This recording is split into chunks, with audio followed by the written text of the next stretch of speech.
தமிழை சுவாசித்துக் கொண்டிருக்கும் அனைவருக்கும் வணக்கம். காக்ரோச் டிவி நேயர்கள் அனைவருக்கும் என் மனமார்ந்த வணக்கங்கள். இன்றைக்கு நம்மோடு பேசுவதற்காக ஆடிட்டர், அரசியல் செயற்பாட்டாளர் உமா வந்திருக்காங்க. அவங்கள சந்திப்போம், வாங்க. வணக்கம்மா. வணக்கம். இன்றைக்கு என்ன விஷயத்தை பற்றி நம்ம பேச போகிறோமா, என்ன அப்படிங்கிறத சொல்லுங்கம்மா.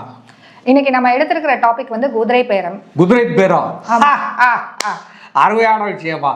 இப்போ நாட்டில் குதிரை பேரம்னு எல்லாரும் டீ கடை முக்குக்கு முக்கு எங்கே போனாலும் அதை பற்றி தான் பேசிக்கிறாங்க. கவர்மெண்ட் ஆஃபீஸ் ஆகிட்டா மற்ற இடம் எல்லா இடத்துலையும் குதிரை பேரம்னு பேசிக்கிறாங்கம்மா. அது என்னம்மா குதிரை பேரம்? எனக்கே புரியல. குதிரை பேரம்னு சொல்கிறாங்களே தவிர அது என்னம்மா குதிரை பேரம், அதை பற்றி சொல்லுங்க. குதிரை பேரம்னா வேற ஒண்ணுமே இல்லைங்க.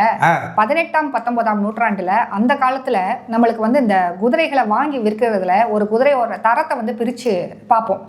மாடு வாங்குறோம்னா மாடு பல்ல பிடிச்சி பார்ப்பாங்க. ஆமா, அந்த கொண்டைய பார்ப்பாங்க. இதெல்லாம் அந்த மாதிரி. அதே மாதிரி குதிரையோட பல்லு, அதனுடைய லாங் லைஃப், அது எந்த அளவுக்கு நம்மளுக்கு பயன்படும், நம்மளுடைய பயன்பாட்டுக்கு அது எந்த அளவுக்கு சாத்தியமாகும் அந்த குதிரையை வாங்கினோம்னா, இப்படி பல விஷயங்களை, குதிரைக்குள்ள விஷயங்களை பார்த்து அது அதுக்கப்புறம் பேரம் பேசிதான் வாங்குற வழக்கம்.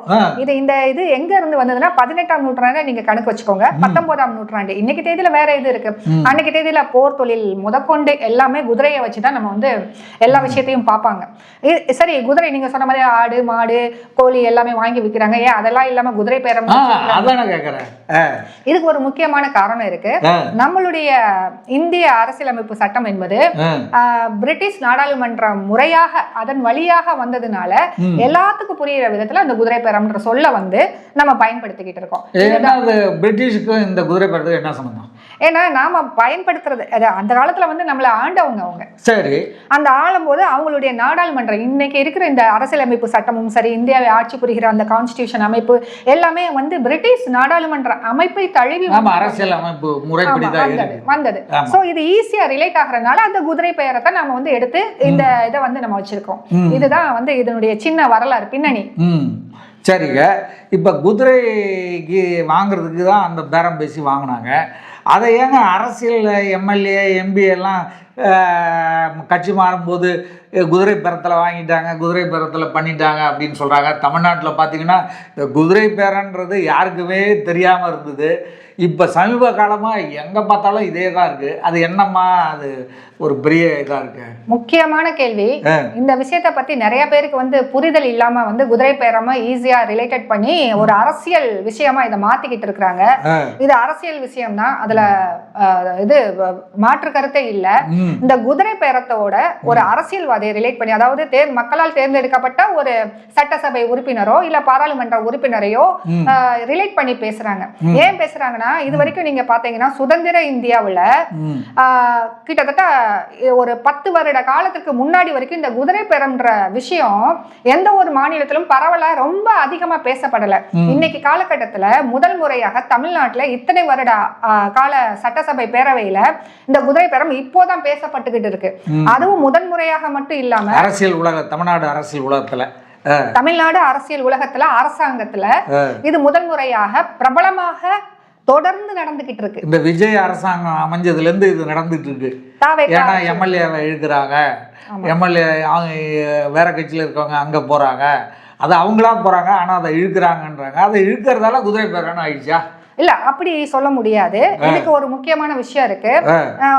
நம்ம தமிழ்நாட்டை வச்சே பேசுவோம். ஏன்னா தமிழ்நாட்டுல தான் இது ஆல் இந்தியா லெவல்ல தமிழ்நாடு தான் இப்பொழுது ரொம்ப பரபரப்பா சூடா போயிட்டு இருக்கு, பேசிட்டு தொடர்ந்து போய்கிட்டு இருக்கு. மே மாதம், ஜூன், ஜூலை இது வரைக்கும் தொடர்ந்து. ஏன்னா கூகுள்லயே இந்த குதிரை பேரங்கிற வார்த்தையை அதிகமா தேடினது தமிழ்நாட்டுல தான்.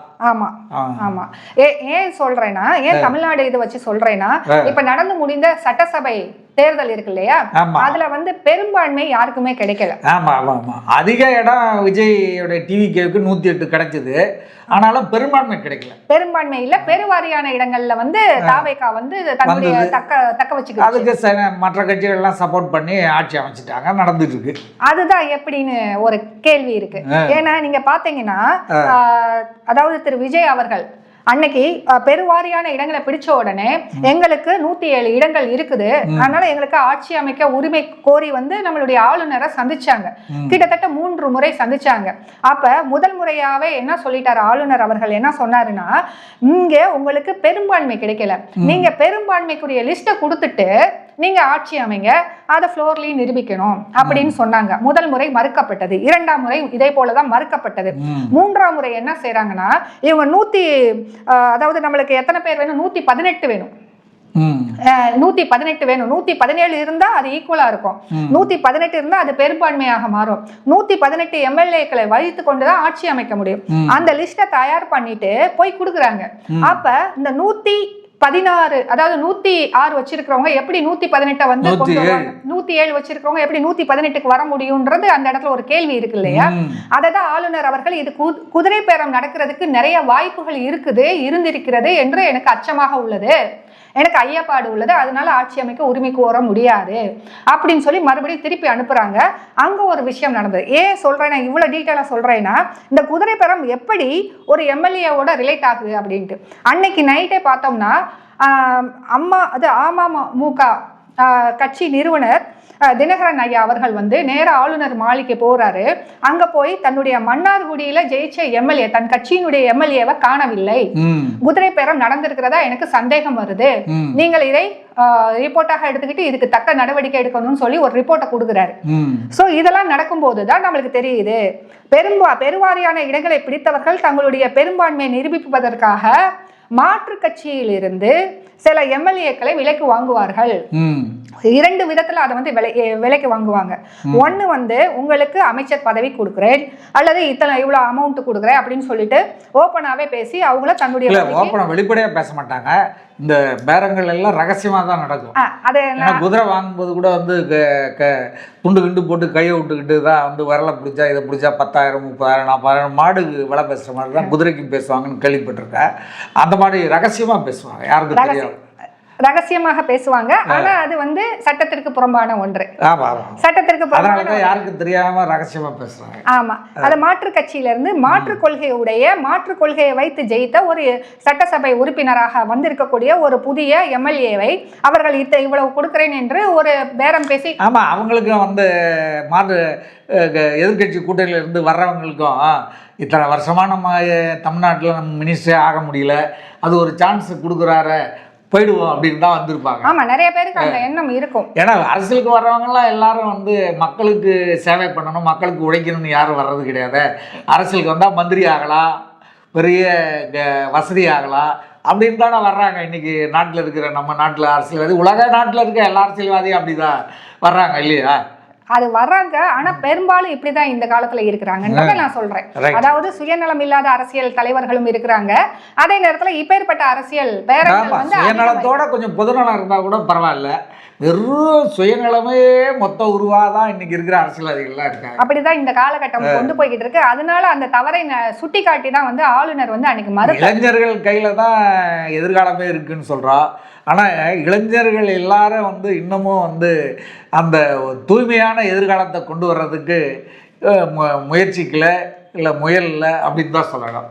நிச்சயமாக அப்படிதான் வந்து காலகட்டம் நடந்துக்கிட்டு. ஆமா, இந்த பதவி வெறியால பதவி பிடிக்கணும், பதவிக்கு வரணும், சுகத்தை அனுபவிக்கணும், அந்த மரியாதை கிடைக்கும் அப்படிங்கிறதுக்காகவே இந்த மாதிரி மக்களுக்கு என்ன பண்ணணும், மக்களுக்கு வந்து அவங்கள மகிழ்ச்சியாக வச்சுக்கணும், அவங்கள வந்து வறுமையிலிருந்து பஞ்சத்திலிருந்து காப்பாற்றணும் அப்படிங்கிற எண்ணம் நிறைய பேருக்கு கிடையாது. இந்த காலகட்டத்துல எல்லாமே குறைந்து இருக்கிறது. அதாவது நல்ல விஷயங்கள் குறைந்து இருக்கிறது என்ற நீங்க சொல்றத நான் நம்புறேன். அதே நேரத்துல இப்ப நீங்க பாத்தீங்கன்னா அந்த எலெக்ஷன் இது, அதாவது ஓட்டு எண்ணிக்கை அறிவித்து அந்த எல்லா பேருமே தன்னுடைய கட்சி இது யார் யார் போட்டிட்டாங்களோ அவங்கள எல்லாம் தன்னுடைய இருப்பிடத்திற்கு, உதாரணத்துக்கு தாவேகா கட்சி என்ன செஞ்சாங்க, 234 தொகுதியில யார் யார் போட்டிட்டாங்களோ எல்லா பேருமே ஒரு இடத்துல வந்து அங்க கூடுனாங்க. ஒரு 3-4 நாள் அங்கே இருக்கணும்னு சொல்லிட்டாங்க. ஜெயிச்ச பிறகு ஜெயிச்சவங்களை மட்டும் ஒரு ஹோட்டல்ல தங்க வச்சாங்க. அதே போல அண்ணா திராவிட முன்னேற்ற கழகமும் செய்தது. இப்படி வந்து என்டிஏ கூட்டணியில உள்ள ஜெயிச்சவங்க எல்லாருமே அப்படி செஞ்சாங்க. சோ எல்லா தரப்பு மக்களும் அது செய்யறாங்க. ஏன் செய்யறாங்க? எல்லா தரப்பு கட்சிகளும் அவங்க எம்எல்ஏக்களை காப்பாத்திக்கிறாங்க, வேலை போயிட போறாங்க. அப்ப அவங்களுக்கு அந்த நம்பிக்கை இல்லை, தன்னுடைய கட்சிக்காரவங்க அடுத்த கட்சிக்கு போயிடக்கூடாது, காசுக்கு ஆசைப்பட்டு. ஏன்னா ஆல்ரெடி எடப்பாடி பழனிசாமி முதல்வர் ஆகும்போது கூவத்தூர்ல இந்த மாதிரி எம்எல்ஏக்களை கொண்டு போய் அவர் செட் பண்ணி வச்சிருந்தாரு. அதனால அவருக்கு அது பழக்கம். இது ஜெயிச்ச உடனே அவர் எம்எல்ஏக்களை இருக்கணும். ஆனால் அங்கேயே பாருங்க, அதுலேயே ஒரு ஆள் வந்து சண்முகம், நம்ம விழுப்புரம் சண்முகம் வந்து முளைஞ்சி அவரு ஒரு அணியை அதுலேயே 2ஆ பிரித்து ஒரு செட்டப்பை கொண்டு போயிட்டாரு. இப்போ அவங்களுக்குள்ளேயே அது தகராறு நடந்துட்டு இருக்கு. அப்போ அவங்க தனியாக வச்சது நல்லது தான், சரின்னு தான் சொல்லணும். அது மட்டும் இல்ல, இப்ப நீங்க பாத்தீங்கன்னா இந்த எலெக்ஷன் ரொம்ப முக்கியமான ஒரு இது. ஏன்னா ஏற்கனவே ஆதிக்கம் செலுத்திய திராவிட கட்சிகளை புறம் தள்ளிவிட்டு புதிதாக உருவான ஒரு கட்சி வந்திருக்குன்னா, அந்த புதிதான உருவான ஒரு கட்சி வந்து பேரம் பேசுதுன்னா எல்லாருக்குமே ஒரு அதிர்ச்சியான. ஆமா, ஏன்னா இவங்க வந்து தூய்மை, ரொம்ப கிளீனாக இருக்கணும் போகணும் அப்படியெல்லாம் சொல்லிட்டு அவங்க வந்து என்ன விஜய் என்ன பண்ணியிருக்கணும்னா, எனக்கு மெஜாரிட்டி கொடுக்கல, நான் வந்து உரிமை கோர போகிறதில்ல, மெஜாரிட்டி இருக்கிறவங்க போய்கிட்டோம், நான் என்னைக்கு மெஜாரிட்டி வருதோ அன்னைக்கு வரேன் அப்படின்ட்டு போயிருக்கணும். அப்போ என்னைக்கு கலைச்சிருந்தாங்கன்னு வச்சுக்கோங்க, அடுத்த தேர்தல் வரும். அடுத்த தேர்தல் வந்தால் அதில் விஜய் மெஜாரிட்டியோட கூட வந்திருக்கிறதுக்கு வாய்ப்பு இருந்திருக்கும். அதை விட்டு இன்னைக்கு அவருக்கு வந்து குதிரை பரத்தில் ஈடுபட்டார், இழுத்தார், போறார், வந்தார்னு இப்படி வந்து ஒரு மிகப்பெரிய கெட்ட பெயரும் அவருக்கு வந்து போயிட்டுருக்கு. இதை இன்னொரு விதத்திலையும் பார்க்கலாம். எப்படின்னா, நீங்க சொல்ற மாதிரி திரு விஜய் அவர்கள் விட்டு கொடுத்திருக்காம இருந்துதான் இவ்வளவு பெரிய விஷயங்கள் நடக்குது. நீங்க சொல்ல போனோம்னா, இன்னைக்கு நாம திராவிட முன்னேற்ற கழகத்தை பாராட்டியே ஆகணும். ஏன்னா திரு விஜய் அவர்கள் ஜெயிச்சு 107 சீட்டு அந்த இது வைக்கும் போது தன்னுடைய கூட்டணி கட்சிகளை நீங்கள் ஆதரவு கொடுங்கன்னு சொல்லி பெருந்தன்மையோடு அவர்களை ஆதரவு கொடுக்க வைத்தார்கள். ஆனா மற்ற கட்சிகள் யாரும் எலெக்ஷனுக்கு முன்னாடி பாத்தீங்கன்னா, தாவேகாவுடைய தலைவர் விஜய் வந்து நமக்கு ஒரே எதிரி திமுக தான், தமிழ்நாட்டில் வேற கட்சிகள் கிடையாது, அந்த தீய சக்தி தான் இன்னைக்கு கை கொடுத்திருந்தாங்க. அந்த முதல் திமுக தீய சக்தின்னு சொன்னாரு. ஆனா அந்த தீய சக்தி அவருக்கு ஆதரவு கொடுத்துருக்கு. திமுக பண்ண பெரிய தப்பு என்னன்னா, நம்ம எலெக்ஷனில் அவங்க வந்து பிஜேபி இந்த ஊர்லேயே கிடையாது, இந்த நாட்டிலே கிடையாது, அந்த பிஜேபியை போய் அவங்க திட்டிட்டு கிடந்தாங்க. ஆள் இல்லாத ஊரில் டீ ஆற்றிட்டு இருந்தாங்க. அவங்க அன்னைக்கே விஜய் எதிர்த்து இருந்தாங்கன்னா கடுமையான போட்டி வந்து ஒரு நல்ல ரிசல்ட் கிடைச்சிருக்கும். அதை விட்டுட்டு திமுக பண்ண தப்பு, விஜய் என்ன பெரிய ஆள், அவரை போய் நம்ம ஏன் எதிர்க்கணும், அவர் சைலண்டாக விட்டுட்டு அவர் தோற்றுருவார் அப்படின்னு ஒரு தவறான கணக்கு போட்டு திமுக தோற்றது. இது வந்து இவ்வளவு ரூபா அவங்க செலவு பண்ணி கூட அந்த மெஜாரிட்டி சீட்டை பிடிக்க முடியல. 5 பைசா செலவு பண்ணாத தாவேகா மெஜாரிட்டி சீட்டை பிடிக்கலனாலும் பெரும்பான்மை சீட்டை பிடிச்சிருச்சு. இல்ல, தவறான ஒரு கால்குலேஷன் சொல்றதை விட நான் இப்படி சொல்லலாம்னு நினைக்கிறேன். எப்படின்னா,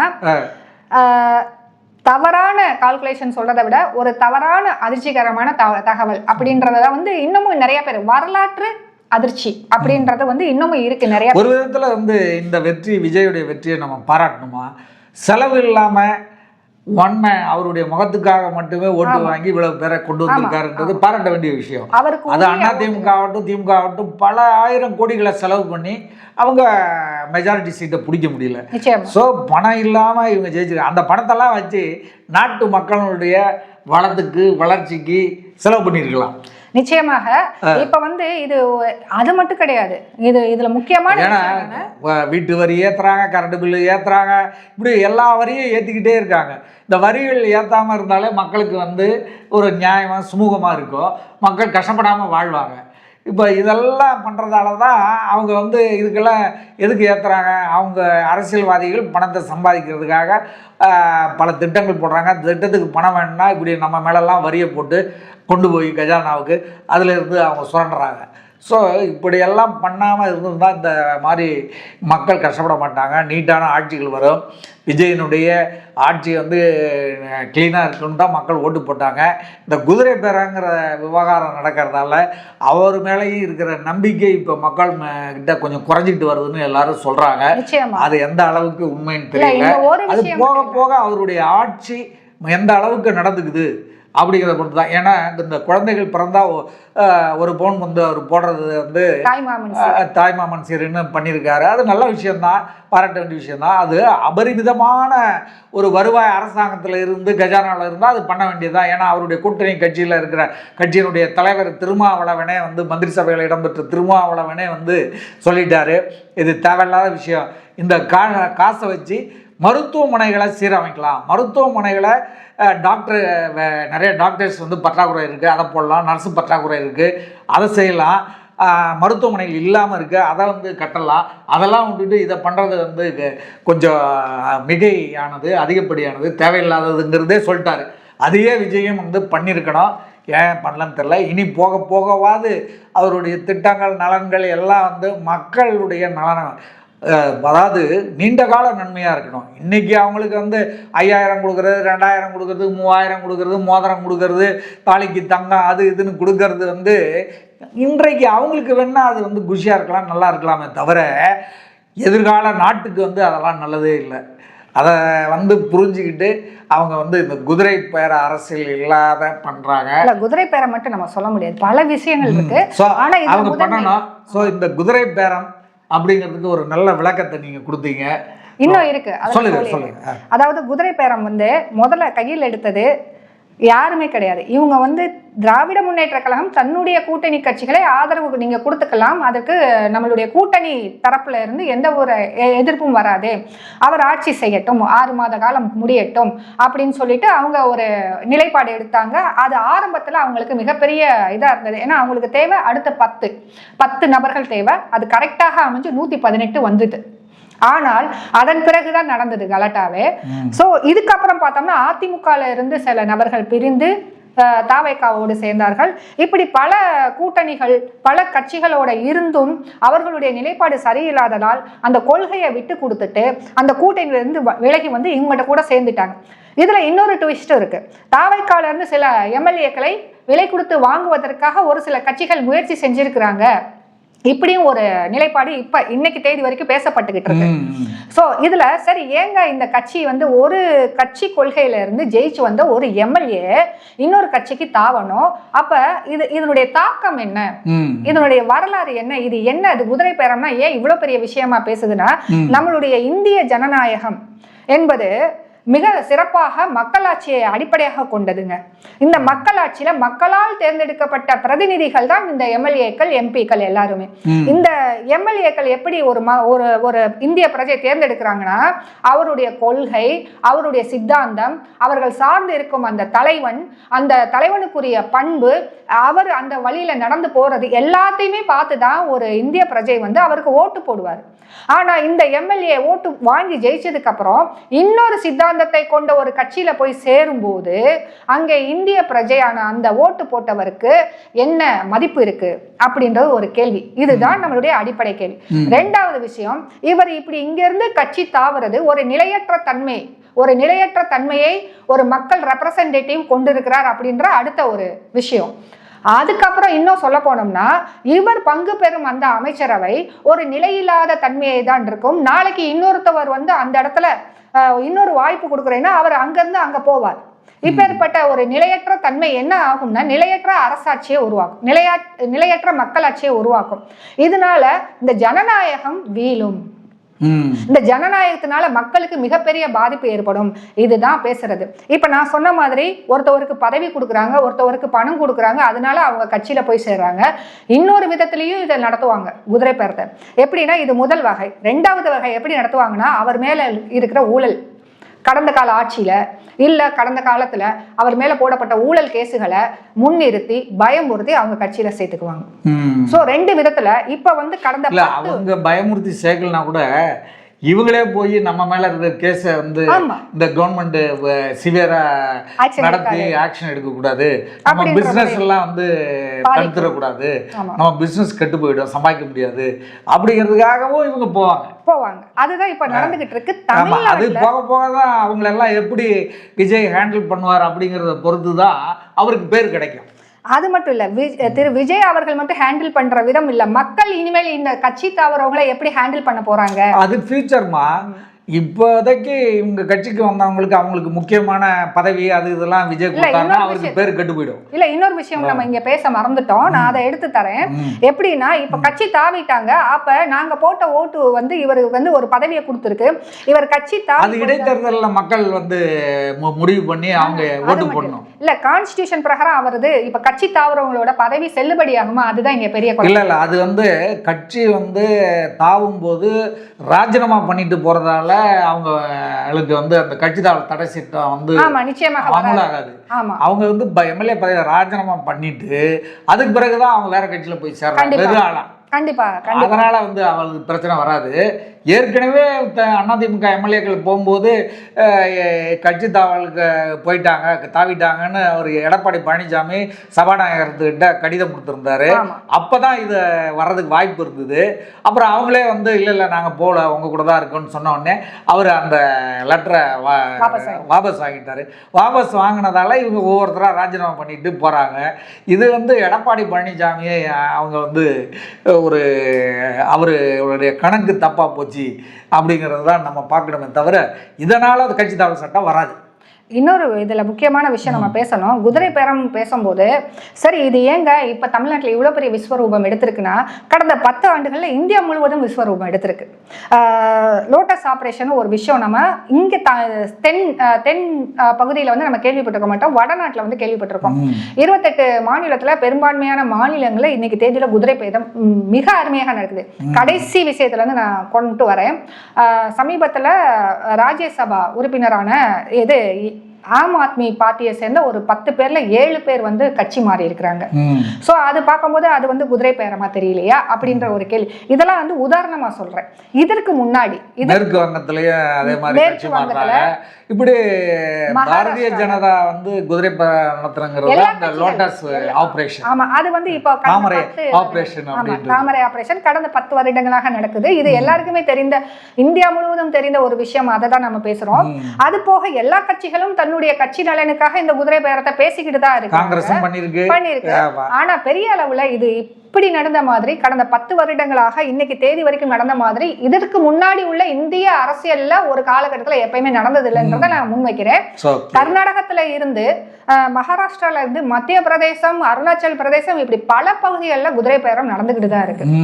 சோ இதுதான் நம்ம வந்து சொல்ல வர கருத்துக்கள். இந்த குதிரை பேரம் என்பது இதுதான். எனவே குதிரை பேரத்தை பற்றி நீங்கள் தெரிந்து கொள்ளலாம். இந்த முழு வீடியோவையும் பார்த்திருப்பீர்கள், புரிந்திருப்பீர்கள். இதற்கு பிறகு இந்த வீடியோவை பற்றி உங்களுடைய கருத்துக்களை கமெண்ட் பாக்ஸில் போடுங்க. எங்கள் சேனலை சப்ஸ்கிரைப் பண்ணுங்கள். மற்றவங்களுக்கு இந்த வீடியோவை அனுப்புங்க. பிடிச்சிருந்தால் லைக் பண்ணுங்கள். மீண்டும் அடுத்த வீடியோவில் உங்களை சந்திக்கிறோம் நேயர்களே. நன்றி, வணக்கம்.